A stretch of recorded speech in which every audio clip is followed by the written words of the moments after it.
Hello community. The American channel CBS has retropedated on August 7th and announced to depublish for update a documentary widely shared on social networks about the journey of the weapons that the West is flooding in Ukraine. In the country, until their arrival in the hands of fighters on the front line, the film, about 20 minutes long, entitled Weapons in Ukraine, is still visible online because published by internet users. We can see, among others, the reporter Adam Yamaguchi filmed following an attempt to deliver weapons including American Javelin missile launchers to the front line, and unmarked cars spotted by Russian drones and targeted by artillery.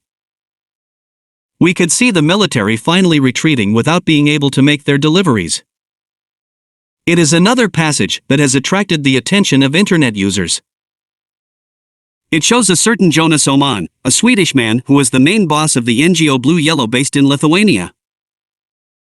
According to the NATO website supplying non-lethal weapons to Ukrainian fighters, only a minority of supplies actually reach the hands of those for whom they were intended.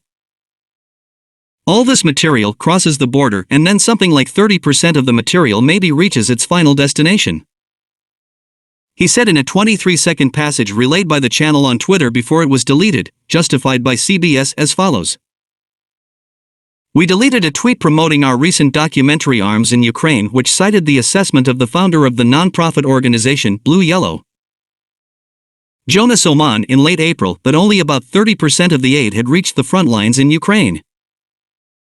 The media states in another message that he now believes that since his comments were recorded in April, the delivery of weapons has improved, and the U.S. military has confirmed that the Defense General Garik, Mr. Harman, arrived in Kiev in August for the control and monitoring of armaments. It continues.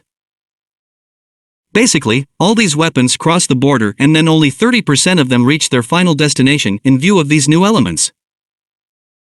The channel would have decided to depublish its documentary for an update to reflect this new information and broadcast it at a later date in Kiev.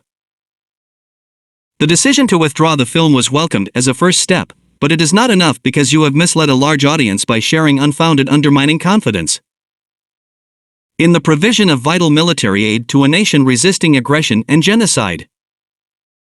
Help the channel to grow by subscribing and activate the notification bell to stay informed about our next videos. Don't forget to like the video and leave your point of view in comments.